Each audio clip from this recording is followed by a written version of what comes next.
to welcome you here this evening. For some of you, this is a second welcome after the signing next door. And for those of you who this is the first time at Spiritgrow, a special welcome. As I said earlier, I'm really very, very proud of this program. Very, very proud of this book launch. Very proud of those who made it possible and spent possibly weeks and months in putting it together.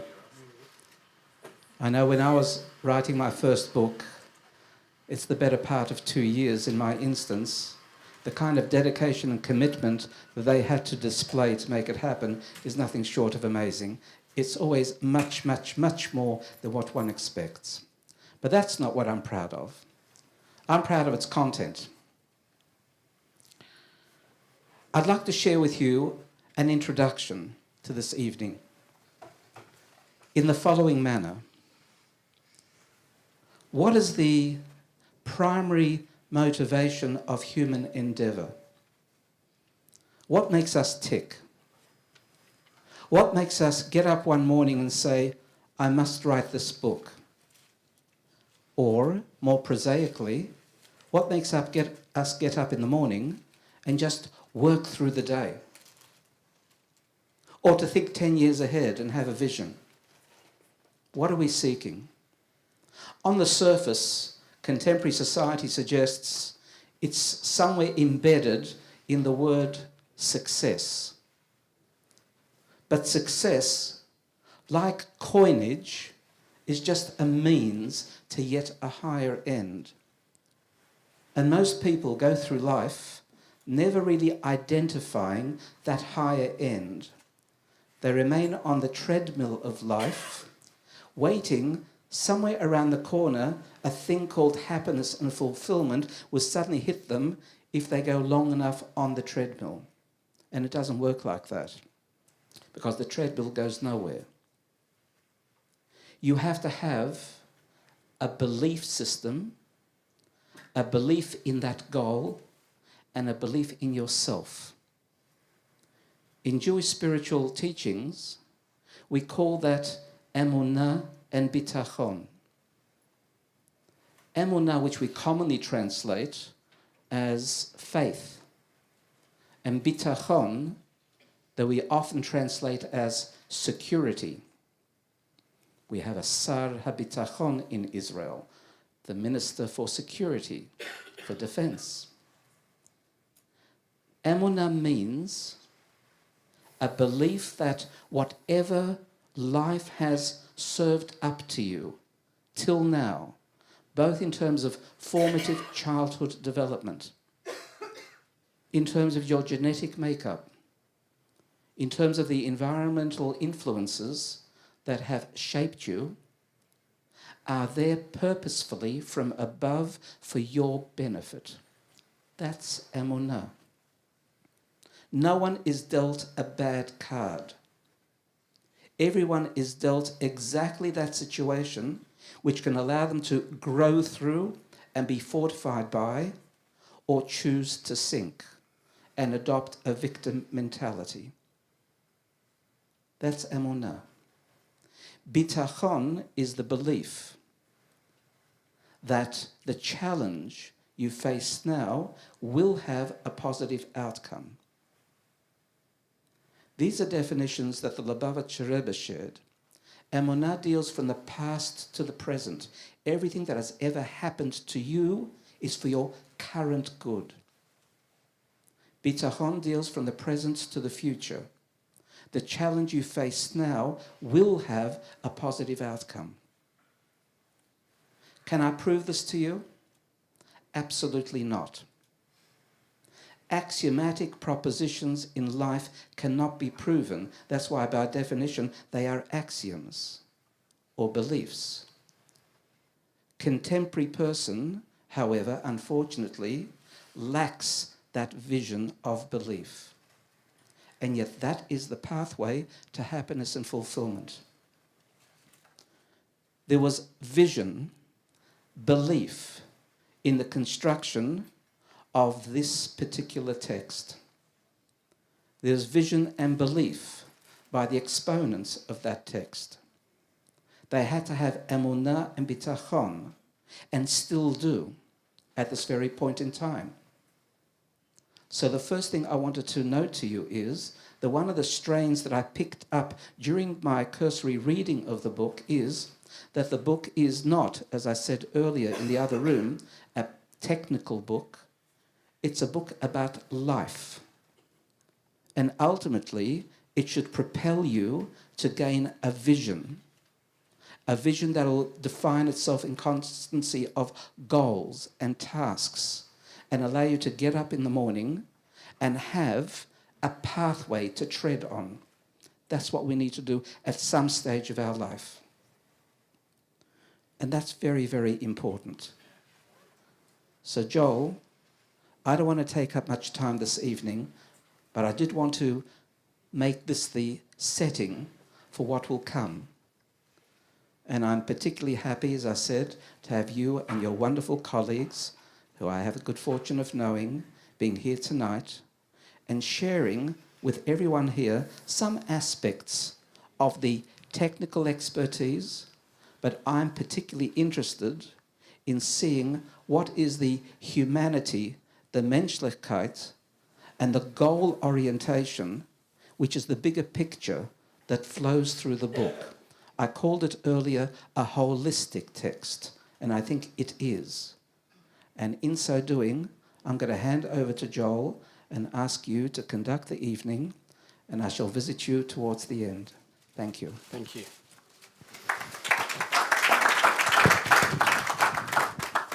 Hi, everyone. For those of you who don't know me, I'm Joel Gerschman.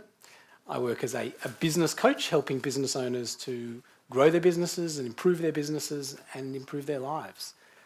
If you were just at the official launch component of this evening, you'll know that Howard, Aryeh and I co-wrote a book called The Mindful Entrepreneur. It chronicles the true story in raw, honest detail of how Howard veered away from a fast-approaching business collapse and an intensely stressful life and moved towards a much more profitable, growing business and a deeper sense of personal well-being and fulfillment. We'd like to share with you some insights from the book tonight, insights that we hope will be helpful whether or not you run your own business, but especially if you do. And in particular, we'd like to focus on the question of how to fund your desired lifestyle. But let's just take a step back for a minute before we try and answer that question. We called our book The Mindful Entrepreneur because we believe that truly successful entrepreneurs manage their business and live their lives mindfully. And when I use the word mindful, I'm not referring specifically to the kind of mindfulness meditation that is expertly taught at places like Spiritgrow. We use the word rather more generically. It's about being deliberate. It's about being intentional. It's about being purposeful and strategic, about how you run your business and how you live your life. The reality for most business owners, of course, is that they're not actually doing these things deliberately and strategically. They're often just trying to survive from one day to the next. You know, to use that classic phrase, they're often working in their business rather than working on their business. And that's really where Aryeh and I found Howard a number of years back.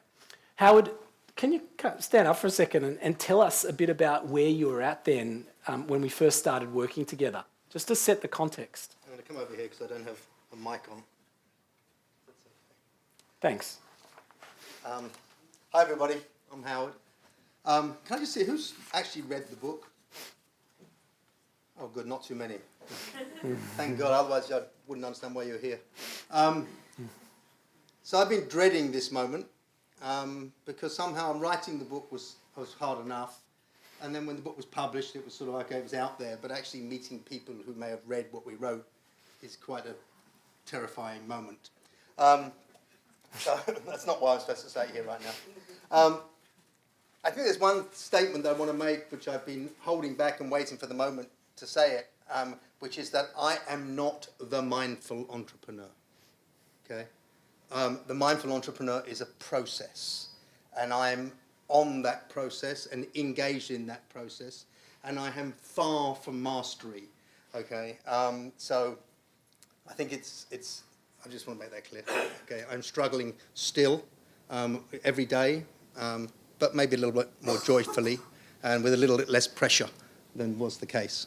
I think what Joel asked me to talk about was where I came from and where it was, to give you a context to where we got to. And that's the hardest piece to talk about, of course. As I said, the mindful entrepreneur is a process, and I continue to engage in that process. But that wasn't where things began. And I think that I don't know, again, who's actually in business here? Anyone own businesses? Oh, wow, okay, good. All right, that's easy then, because you'll get it, right?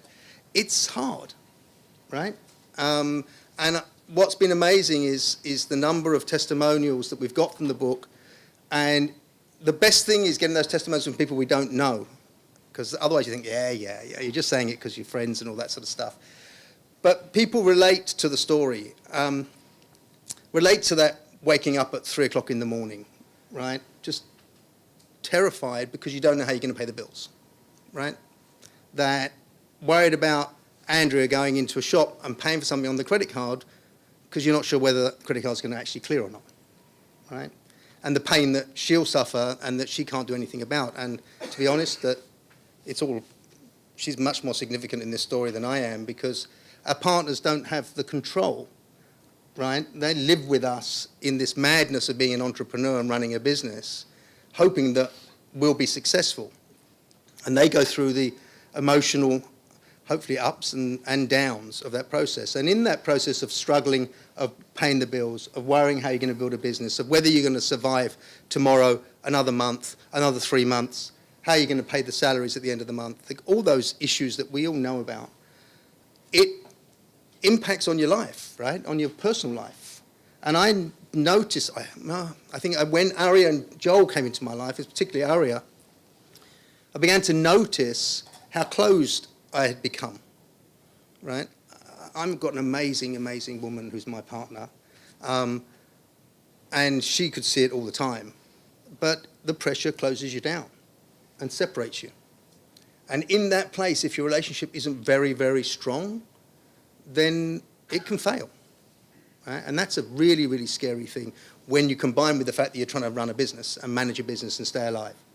So that's the context I bring. Now, today, thankfully, I'm running a multi-million pound business, multinational, multi-million, with multi-people.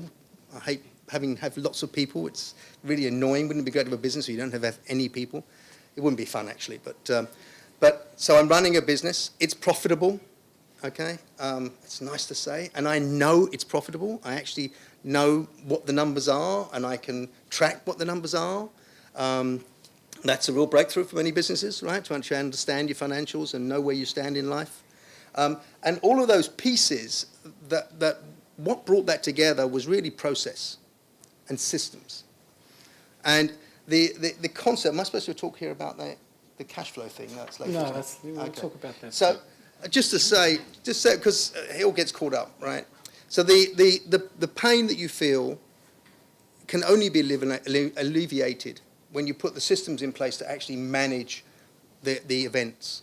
And what I've recognised and what I'm hearing from many, many other people is that most of us as small businesses don't have them, right? And most of us determine the success of our business based on how much is in the bank account today, right? And that's it. That's the measure. Anything beyond that is too difficult. So I think I'm done. What I want to say is that today life is better, okay? It's never perfect. But I don't think I've ever been happier or more in love with you. We're having a lot more fun today than we've ever had. Running the business and building the business is exciting. And I'm not doing it all. That's the breakthrough. I'm now no longer a slave to the business. I'm not sure I'm totally master of it yet, but it's a breakthrough. Thanks, Howard. as I said earlier, I really appreciate you sharing how things were. And the question becomes, how did Howard then make the transition from that situation to where he is now? How did he get to the point where he could fund his desired lifestyle? Obviously, we can't go through everything and the entire process tonight. What we're going to do is pick up on two powerful ideas. Aryeh will talk first about how you define the kind of lifestyle you're after. That's really step one. And then I'll discuss how to enable it through your business. So I'm going to pass over to Aryeh now. Jump up.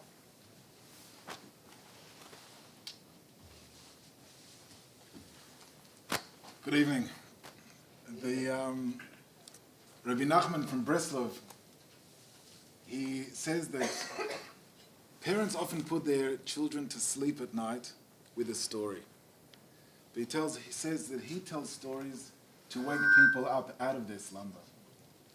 And I think this story, from the reviews that we've got and the feedback that we've got, is waking people up out of their slumber to a certain extent.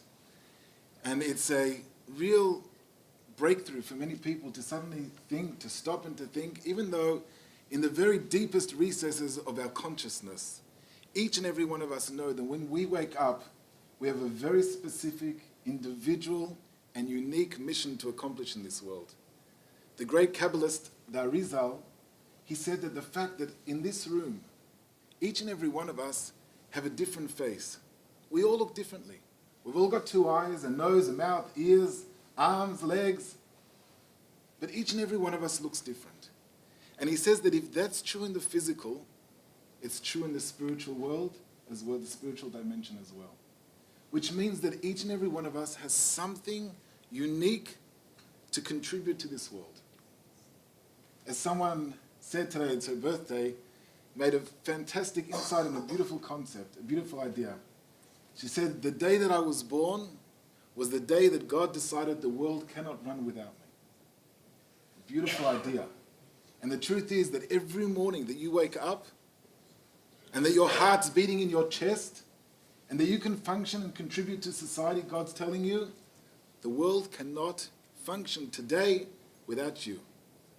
There's something unique and special that you have to contribute today to the world.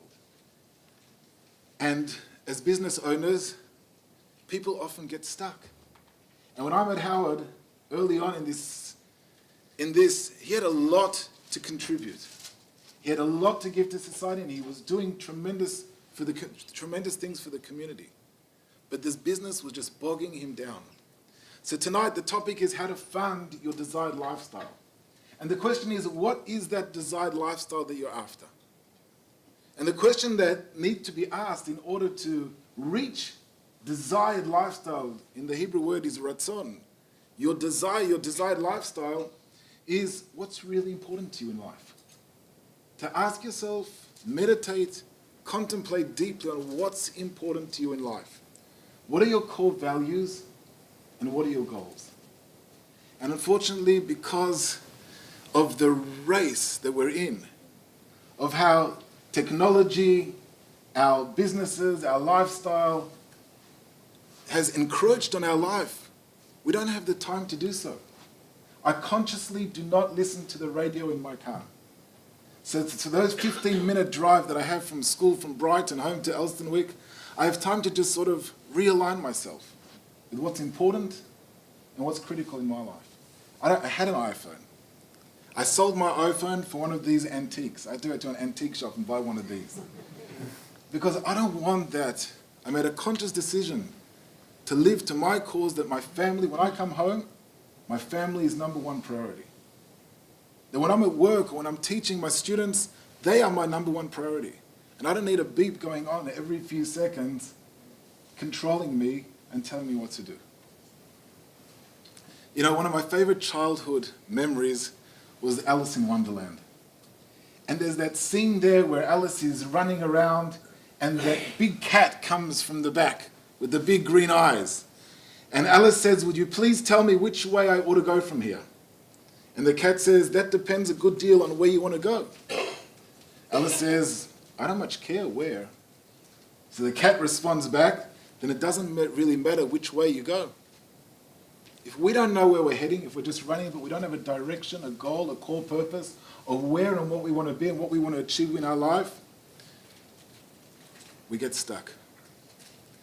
I challenged Howard when I met him the first time.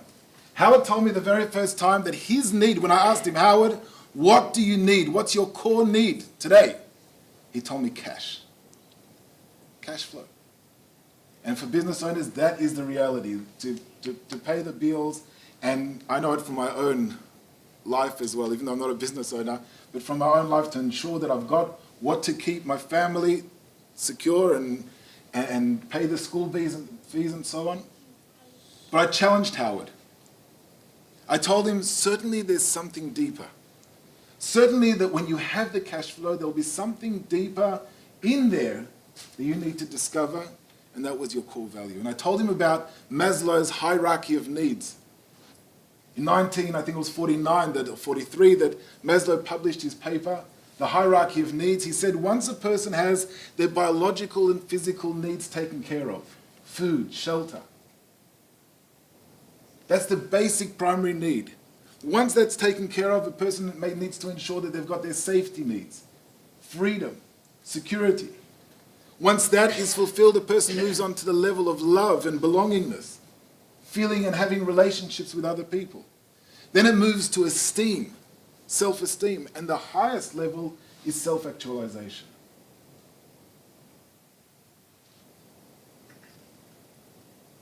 A few years ago, I did a course at RMIT, a Diploma of Youth Work.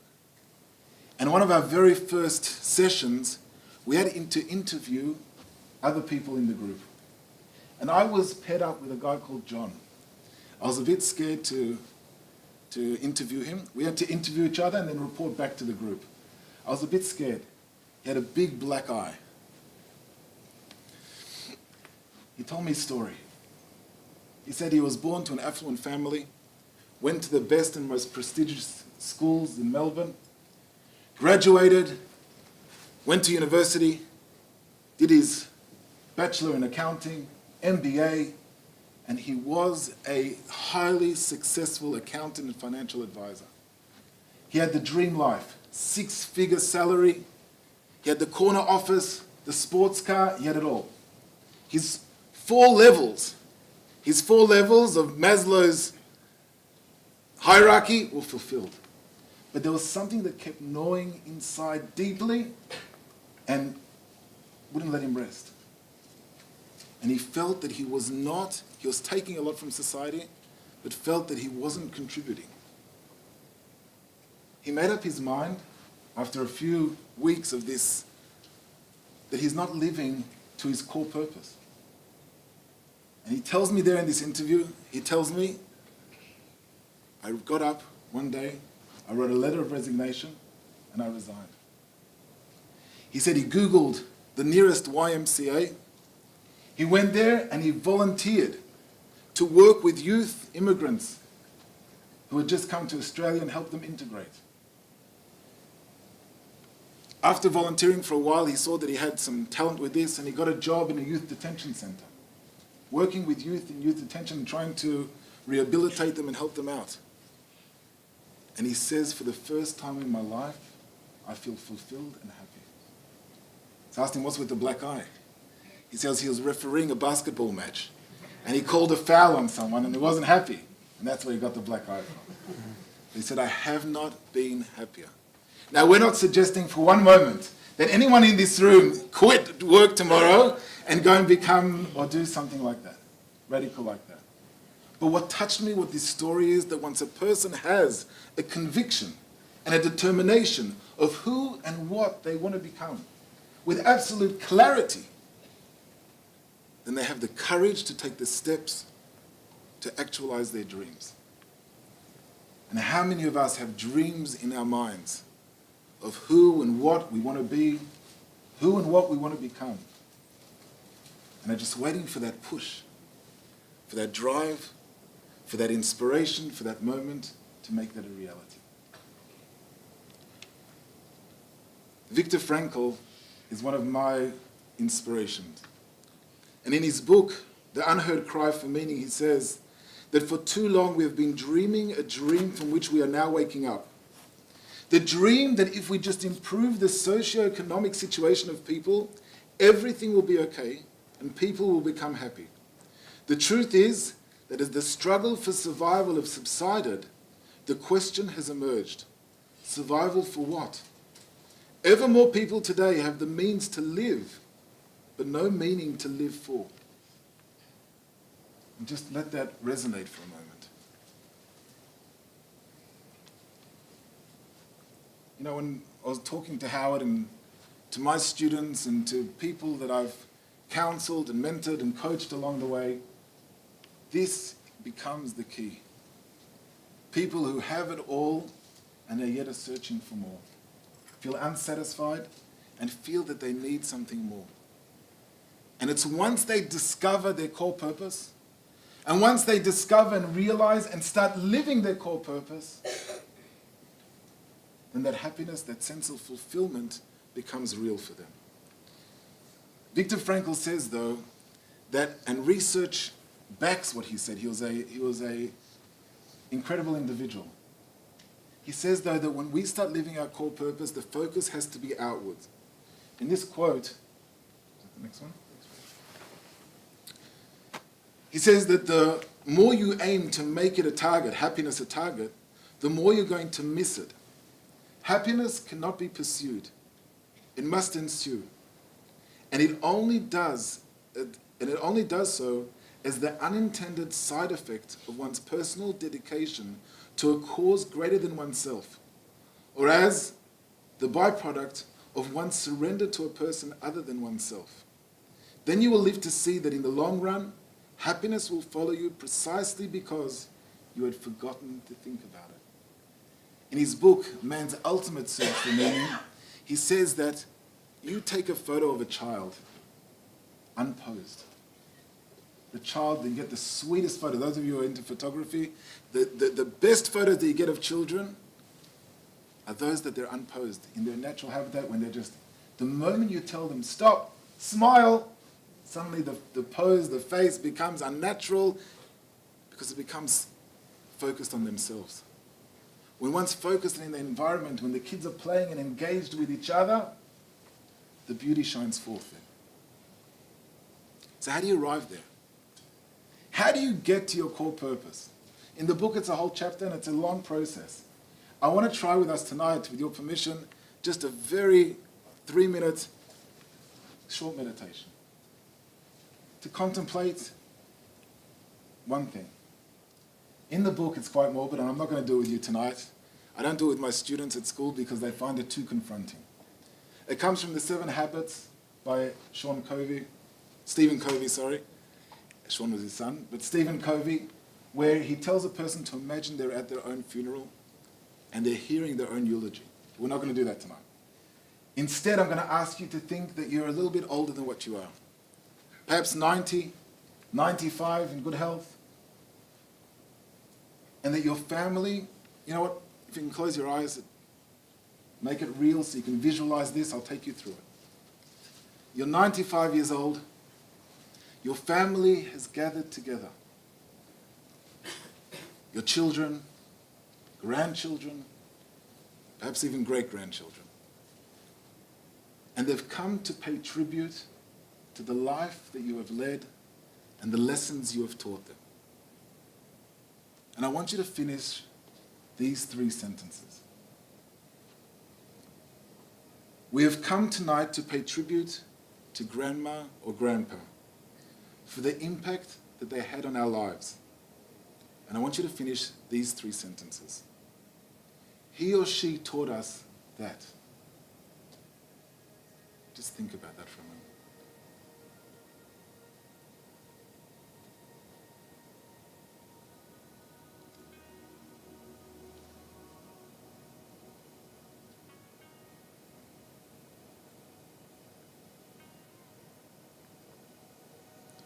He or she were a great believer in.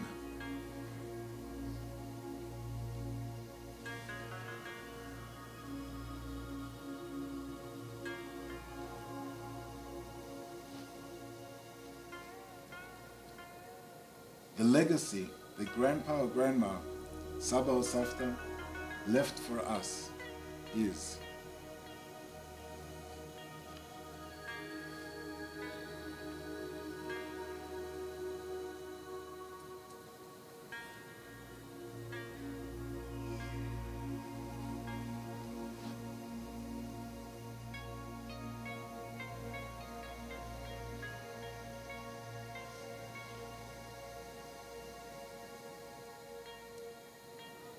This is just a moment. In the book, and if you follow the exercise, we actually write out the eulogy. Howard actually wrote out his eulogy. He wrote out, I've had my students at school, this is very confronting for them, but I get them to actually write out the speech. And then what I do is I get them to highlight key themes, words, values, ideas, things that they want to live up to. And then the process is at the end that we take those ideas and we formulate them into a core mission statement, as Covey calls it, living with the end in mind. Living today with the end in mind. Having that goal and that personal mission statement. Okay. I just want to say that, so just so you get it, so it's a lot of work, but so I came out with the sentence, to create the greatest sustainable value, no excuses. And so creativity was core, right? Greatest was I wanted to do it on scale, right? Sustainable, it was I wanted to do something that would have ongoing value and value, sustainable value. And the way I do it is no excuses, the sort of energy I bring to it. But the core of having that, and everyone's is their own statement, but the fact that it was short and I can remember it, which is pretty good for me, is that when I have to make a decision or I get engaged in a process or things don't seem like they're working, I have something to measure it where I am against. And if it's in alignment with that phrase, then I can continue. And if it's not, then I know I'm on the wrong path. And it seems so easy then to say, okay, this is obviously I'm going the wrong direction. This isn't the relationship I want. This isn't how I want to grow the business. This isn't right. Okay, let's do it differently. Absolutely, and that's really, we live in a world today where there are so many opportunities. There are so many possibilities for us and avenues to pursue and to move forward in different ways. And we've just, once you hone in and once you develop that core statement of who and what you want to be, it makes it much easier to forge a path through the forest of life, I call it, and to reach your destination. But this is only the first step. And many people have an idea, a sense of who and what they want to be. But we need to be able to fund that lifestyle. We have to be able to work through it. We have to be able to make it a reality. Having this core mission, this core statement, this core purpose, it definitely helps you and gives you the resilience to overcome challenge, to overcome difficulties, and realize and live that life that you want to live. But at the end of the day, you need the funds to do it. You need to be able to live in sync with that and have the ability to do that. And for that, I'm going to give you now over to Joel, who'll give you some strategies, hopefully, to be able to do that. Thank you.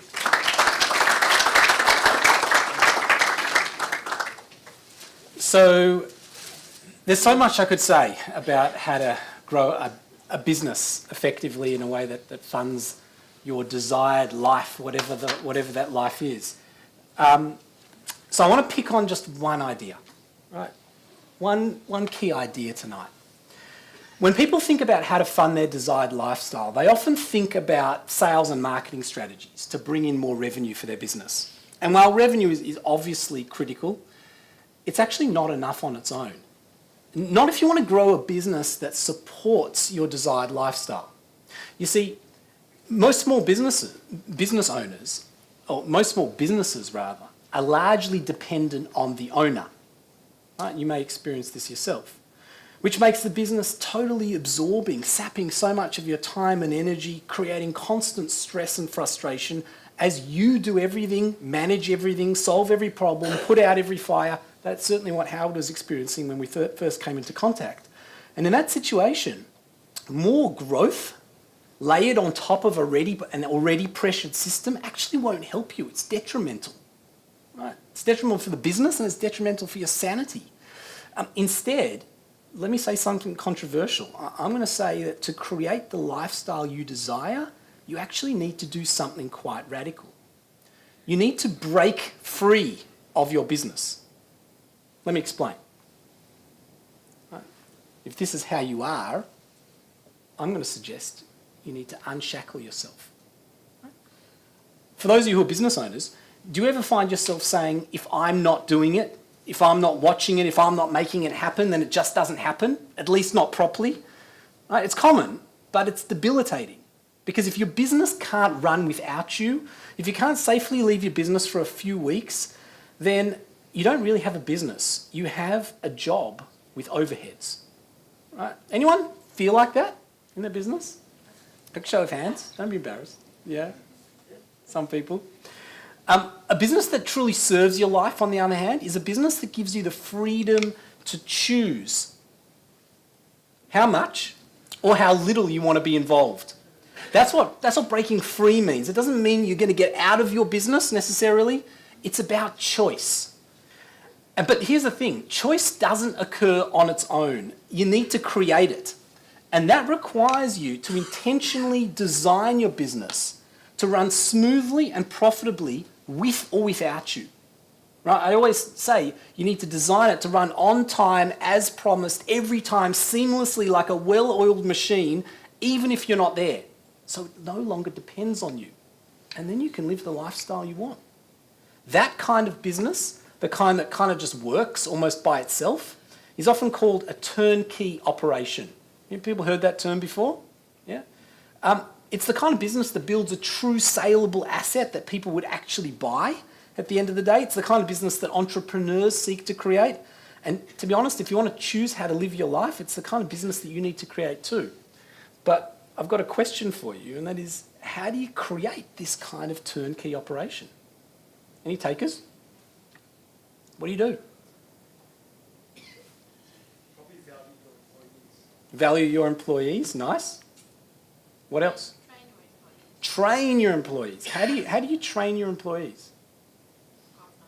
Right? Yeah, any last takers? Document the processes. You've read the book. Do you do that in your business? He does. You do. Good one. Interestingly, the good news is that creating a turnkey operation isn't actually difficult. It's time-consuming, but it's not difficult. And there's a wildly successful, time-tested model that you can use to guide you. In his book, The E-Myth Revisited, Michael Gerber calls this the franchise prototype. It means that you view your business as a prototype or template for multiple franchises just like it. Now, of course, it doesn't mean you literally need to franchise your business. You simply act as if you will. You see, research suggests that franchises are significantly more successful than other startup businesses. See, if you look at the yellow line there, that's a normal, average, ordinary business that starts. In year one, 62% survive at the end of the first year, and then it slowly dwindles down to by the end of the 10th year, you've got about 15% of businesses surviving. These are American statistics. They're a little bit better in Australia, but not particularly. Whereas at the very top here, we've got the franchises. As you can see, significantly more successful over time. And the question is why? And the reason is actually simple. They've created a self-sufficient, lead-generating, client-converting, customer-satisfying machine that anyone can operate.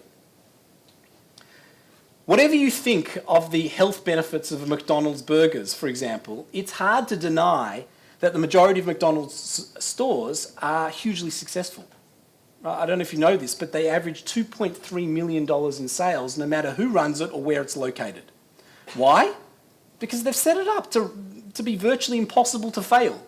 Right? They've got tried and tested systems for everything from making the burgers through recruitment to marketing to training to bookkeeping, you name it. You literally turn a key and it runs. Right? And here's the idea. When you begin thinking of your business as a franchise prototype, something incredible happens. You start shaping a business with such exquisite order and discipline that you could literally hand it over to thousands of franchisees with full confidence that they'll run it consistently and profitably. right? And when you're done with your franchise prototype, guess what happens? You've created a turnkey operation that serves your life, regardless of whether you ever decide to open another location. Now, all of this begs a question. How do you actually create a franchise prototype? And the answer is, you need systems. People heard that term before? Yeah? Lots of them. The secret to creating the secret to the success of franchise businesses is that they're systems dependent, not people dependent. To understand what that means, I've got a question for you. Think about how your business runs at the moment, or if you're in a job, think about how you operate that job. Are there defined, documented processes for how to perform each task in your business? Or do you simply expect your people to have the motivation and skills to do what needs to be done and get it right each time? Is the knowledge of how to do what you do captured in a user-friendly operations manual with a way to track that it's being followed? Or does the knowledge reside in your head and the heads of your key people? Quick show of hands, who has that right now? 1, 2, a few people, right? If you're like most business owners, you actually haven't deliberately designed and documented the key systems and tasks in your business.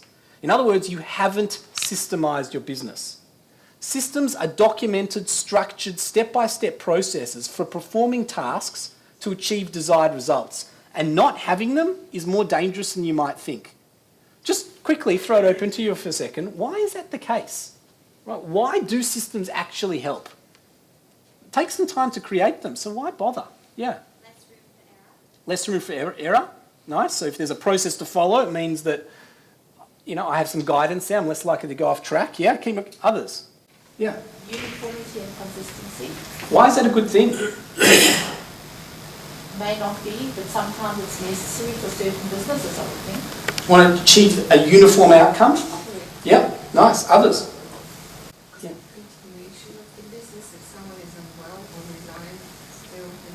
It can keep on going. And if you want to step out to go on holiday or do something else, you can do that because there are processes in place for people to follow. Yeah? Making people accountable for their jobs. Sorry?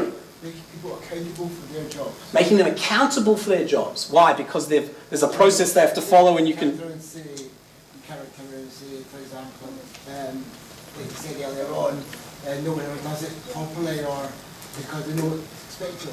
Right. Nice. Let me just throw over to Howard for a second. When I first encountered Howard, he didn't have too many systems in his business. I don't have any. Well, I'm trying to be kind here. But we did spend time creating some. Can you perhaps tell us a little bit about one of the systems? Here, come up and grab a mic. It won't be long. Systems. Okay. Revenue is the answer to every problem, right? Isn't that right? I used to live there, right? Revenue is the answer to every problem. As long as I've got revenue, I'm fine. And so what's the problem we always have? Cash flow, right? Never enough cash. And I think that was the very first thing. That was what was... are we supposed to compliment each other here? I'm not sure. The best thing, and what sold me when... what's your name? Joel started this process, right, was rather than saying, okay, this is where the process begins and this is where... So we're going to go and start here. He said, where's the pain? Right? And I said, no money. And he said, okay, how are we going to fix that? And he said, okay, what about your receivables? In other words, customers who haven't paid their bills yet. Do you have many? I said, yeah, lots. He said, well, what's your system for accounts receivable, for collecting money from... I said, of course, I didn't know what he meant, right? So I said, well, I'm sure we've got a great system. Let me call the bookkeeper. I had one. I think she was a bookkeeper anyway. And phoned her and said, well, what's our system for accounts receivable then? She said, what? I said, well, how do we collect the money? She said, what do you mean? I said, well, when there's a bill due, what's the process for collecting it? She said, I don't know what you're talking about. She said, when the money comes in, it comes in, doesn't it? And when it doesn't, then it doesn't. And I went, right, that's the system we got. And it was just, it's that now and you laugh. It felt so stupid. right, realizing that I expected something to happen when no one had even discussed how it should happen, right? So at that point, then we put in place a system. It wasn't complicated. It was very simple that, you know, after a certain number of days, the bill should be paid, right? We have 30 days of payment period. If the bill, the accountant, the bookkeeper would look in the bank and see if that bill had been paid. If it hadn't been paid, then she would phone the client. Wow, breakthrough stuff, right? Now, the problem is that beforehand, the only people who chased the bills were the sales guys, because the sales guys didn't get their commission if the invoices weren't paid. So if they would phone and say, has that been paid yet? I want my commission. And she'd, I don't know, I'll have a look. Okay, no, it's not. Oh, okay, well, I'll phone the client then. Oh, okay, then, of course, the client got calls from the sales guy wanting his commission. You can imagine how sensitive that was. And so eventually, we put in place a system where she'd phone the accounts clerk. If that didn't happen, then she would then speak to the account manager, the sales guy. He would speak to the client. If it wasn't paid within certain days, and she would check and come back and tell me, in which case then I would get involved. I don't do it anymore. Yes! I would get involved and phone the client and say, hey, you haven't paid. Why? What was the impact of putting that in place? When we met, I went to Hong Kong wondering whether the business was going to survive another week. And we brought in 35,000 pounds that week. Now, today, that doesn't sound like a lot of money. Or maybe it doesn't. It's not a lot of money today in the context of where we've come to.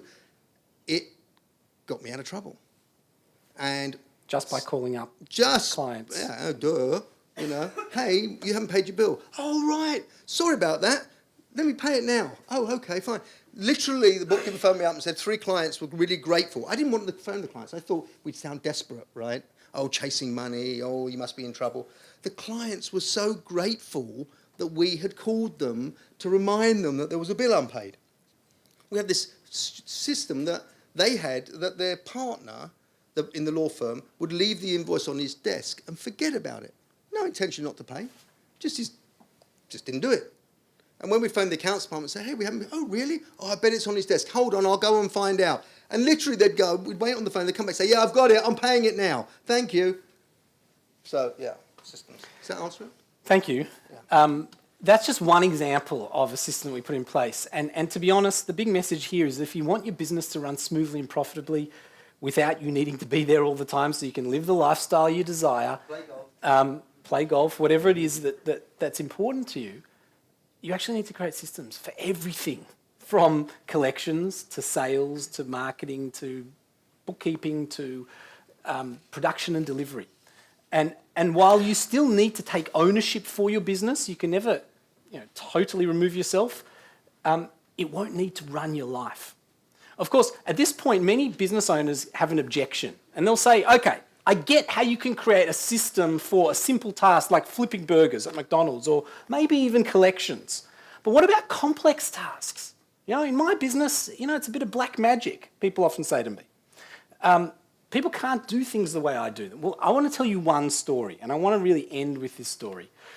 On October 30, 1935, at Wright Airfield in Dayton, Ohio, the US Army Air Corps held a flight competition for airplane manufacturers vying to build its next generation long-range bomber. It wasn't supposed to be much of a competition. In fact, I can show you what it looks like here. It wasn't supposed to be much of a competition, to be honest, because in early evaluations, the Boeing Corporation's gleaming alloy model 299, I think that's it there, had completely trounced the designs of all the competitors. Boeing's plane could carry 5 times as many bombs as the Army had requested. It could fly faster than previous bombers and almost twice as far. A Seattle newspaperman who had glimpsed the plane called it the Flying Fortress, and the name stuck. The flight competition, so to speak, was regarded as a mere formality. They were never going to win. And the Army planned to order at least 65 of the aircraft. Listen what happened. A small crowd of Army brass and manufacturing executives watched as the Model 299 test plane taxied onto the runway. It was sleek and impressive, with a 103-foot wingspan and 4 engines jutting out from the wings rather than the usual 2. I don't know so much about planes, but apparently that's impressive.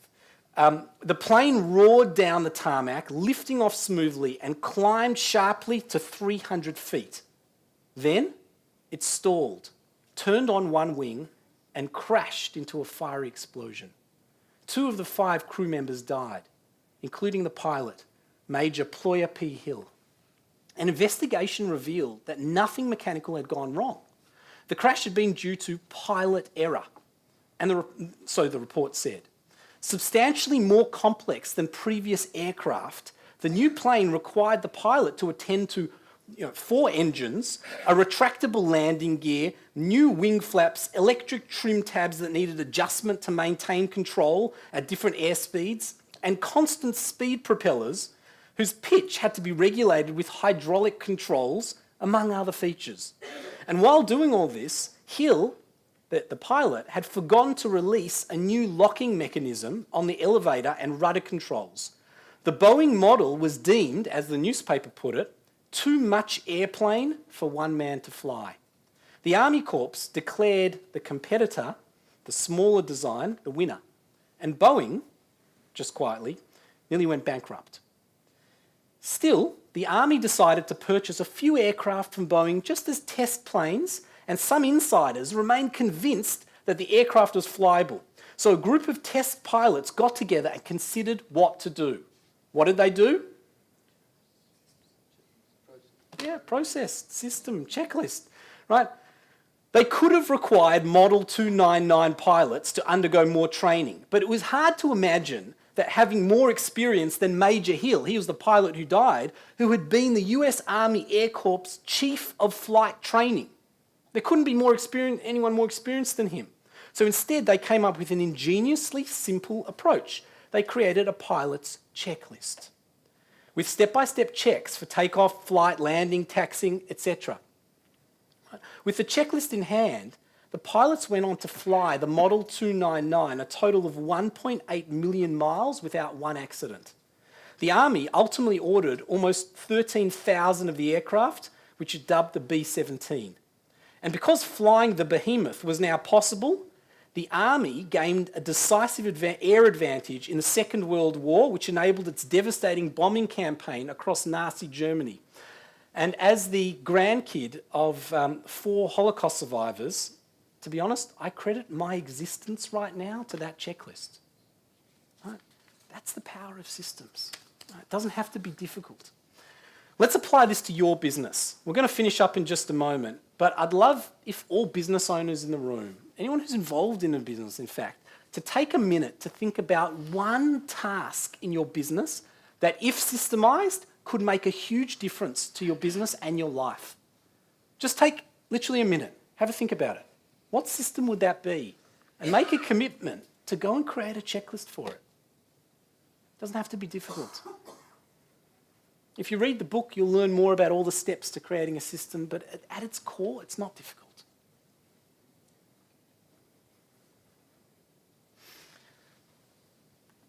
There's so much more to business building, but that's one important aspect that I wanted to focus on tonight. And if you haven't read our book, this will hopefully give you a bit of a taste of what's in there and what's in our online course, which follows on from the book. You can find out more about that on our website. Let me just say thank you so much for supporting and participating in our book launch and attending tonight. We really hope you enjoyed it, and more importantly, we really hope you benefited from it. If you found these ideas valuable, then I've got a small favour to ask. I hope you don't mind. And that is to expose others to it too. And that's why we wrote the book. It's to empower as many business owners as possible to live more successful, meaningful, fulfilling lives. Our main aim is not to make money from the book. Trust me, books are not money-making endeavours. Right? If you're looking to make money, don't write a book. To get our book out there and helping people, we need to get to the best sellers list of Amazon. By far, that's the best way to do it. And that enables exposure to thousands of people. And so if you would be open to helping us do that, that would be absolutely amazing and so deeply appreciated. One way to do that is to buy our digital ebook on Amazon.com. That's the American site, Amazon.com rather than .com.au. That would really help us get there. It's only 99 cents tonight, and we've covered the cost for you by giving you the $1. If anyone's seen those little pieces of paper with the $1 coin on it, and you can either keep that for yourself or give it to charity. It's entirely up to you. But if you buy the book for 99 cents, that would really help us to achieve that goal of exposing as many people as possible to these ideas. Thank you so much for coming and participating tonight, and I wish you all the best and much success in your own businesses.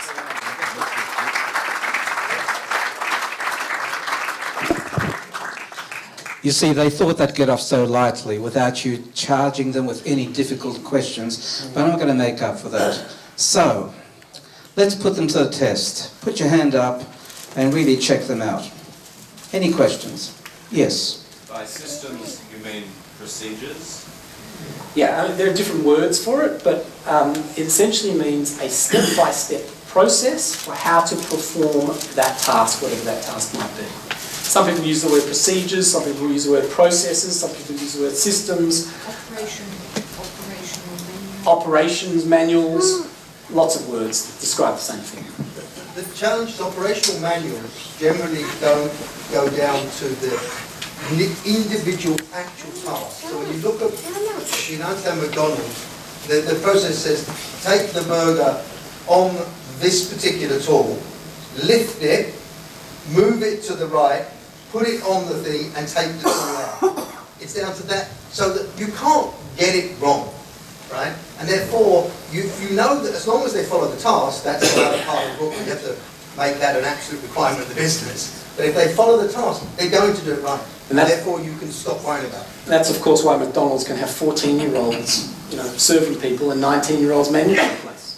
And recognise, McDonald's make very average hamburgers, so I'm told. Very average hamburgers. But they are consistent every single time. You know exactly what you're going to get, and you get it exactly. And that's the key to their success. Any others? Yes, please. Thank you all, first of all. I have a question about systems also, because some businesses aren't, flipping burgers I don't know what businesses you're relating to here, but they might be working with people more directly. And I've found in my experiences that sometimes it's hard to systematize things when you're training individuals or working with individuals or supervising individuals, and that is what the business is about. And each individual that is working and then each person you're working with has a different temperament and personality, and when you systematize the list of questions sometimes, or the way that tasks are to be performed, that is going to look different. So I don't know if you address that in the book or not, or if you have any advice on that. So you're saying it's a little bit different to, let's say, an aircraft. Even though an aircraft might be very complicated, you're saying at the end of the day it's a machine. So if you just follow the steps, you'll get it right. Right. Whereas you're saying with a human being, it may be different. Each person is different. You may need to be able to adapt to that person. Is that what you're saying? Yeah, a bit of that, yeah. So let me open it up to the room, because I've got an answer, but maybe other people do. How would you deal with that? Just a bit of input. I work in an environment that is a large hospital. It's a veterinary hospital. Over the last 5 years, they have systematized different diseases and disease processes. Now, every single animal is different, every single client's different. But what this process and procedures has done have allowed us to have a baseline of treatment. So there is room for movement, there is room for individuality, but it has reduced mortality, morbidity, because you've got a checklist, but having movement within it, it allows it to work. And I think that's a perfect answer. I probably couldn't have said it better. And it's about building a system that has flexibility built into the system itself, right? That doesn't mean you have to become a robot and do everything exactly the same way for every single person. You build the flexibility into the process itself. Yeah, maybe one or two more and then we'll finish. Yeah. Empower yourself. I agree. Everyone is different. Some learn quickly, others need time. So your experience, you valid and Yeah. So one of the examples, maybe in my business, is that we have artists in the business. And try systemising an artist, right? And yet we do. because we set parameters within which they make their decision. So you have to give them the freedom to be artistic, otherwise what's the point? But they recognise where the boundaries are, what's the serves the business. And it's just a system, you just have to not say that because they just don't like that word. Maybe one last question? There is? Yeah. How do it's great to have these systems, but how do you keep them being consistent? Because then, you've got a system that's really good, but to continue doing that all the time, so you have a system to make them consistent. Yeah. So, how do you, is the question, let me make sure I'm understanding the question. Are you asking, how do we make sure that people are actually following the systems? Is that what you're suggesting? No. To be continuously doing it. Yeah, you're following them, but... How do we make sure that they're continuously following the system? Yeah. Right. Great question. Absolutely great question. Because if you could spend hours and hours creating systems, and if you don't have a way of tracking and monitoring that the system's actually working and being followed, then you're wasting your time. And that's why, if you read the book, we talk about this, but every system needs a tracking mechanism built into it. So there's a way to know that the system's actually working. You need to build it into the system itself. In Howard's collection system we talked about earlier, there was a tracking mechanism in there where there's a spreadsheet that had to be filled out, and Howard would check that once a week to make sure that system was working. So every system needs a tracking mechanism, otherwise, you're right, you'll never know if it's working or not. And then what was the point? Also, your staff need to know that that's how your business is run, right? And if they want to work in your business, then they have to be willing to follow the system. And if they don't want to follow the systems, then find a different company to work for. Very nicely. Don't say it like that. Thank you very much, and thank you very much for your questions. I thank you very much.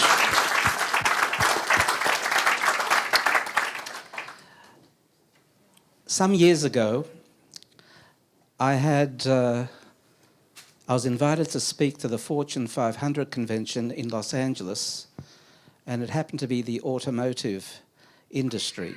And we were talking about motivation theory. And I had 200 of the leading automotive manufacturers in the room, and I pointed out to them the following. Your success isn't because you are able to employ wonderful PR agents and have great publicity departments.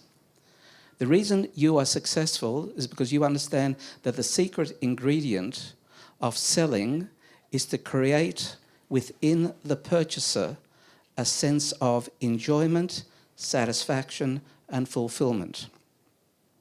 And most recently, many department stores and other areas of industry have adopted that particular motto, and they recognize that purchasers come back to the same store or visit the same website over and over again because they enjoy the experience, because the salesperson recognizes you by name and face and greets you as such, and you don't become just another statistic, or because there's a sense of comfort and ease in a particular website and the like.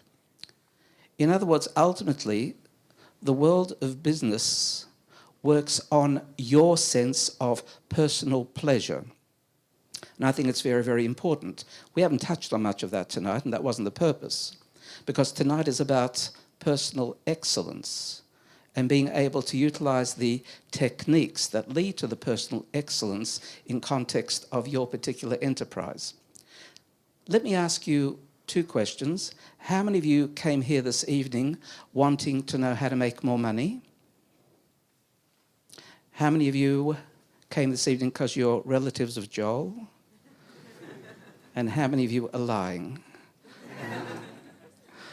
Okay. I want to leave you with one particular clue to the nature of creation. In the Gemara of Shabbos, it says that our income for the year is designated on Rosh Hashanah. On Rosh Hashanah, what will be your income for the year is fixed, And nothing you can do in the course of that year can add 1 extra red cent to that income. Whether you decide to work 25 hours a day, employ double the team, or what have you. To which, of course, many people respond to me and say, does that mean I can simply sit on the deck chair in the sun and do nothing because it's going to come to me? So the answer is no. What's designated for you is the maximum you can reach if you play your cards right and create a medium for that, which is your personal excellence and the mechanics of operating right here on earth adequately. If you don't put the effort, it's not going to happen. The blessing only comes when there's a container built for it, and your effort is the container built for it. But the Gemara also adds, and therefore all you need to do is be reasonable in the endeavour. Reasonableness means balance. And we're going to talk about that next week to some extent, here again with our wonderful guests. Because balance includes, yes, dedication to the business concern, your professional life, but it includes also dedication to family and dedication to personal growth. And in the book, actually, this is canvassed, wonderfully so. So I invite you to come back next week, same time, same station, and the topic is build the business but remain sane, handling challenge, stress and setback strategically and spiritually. I'm going to come back. I hope you come back. And thank you for joining us tonight, and thank you once again. Let's give a round of applause.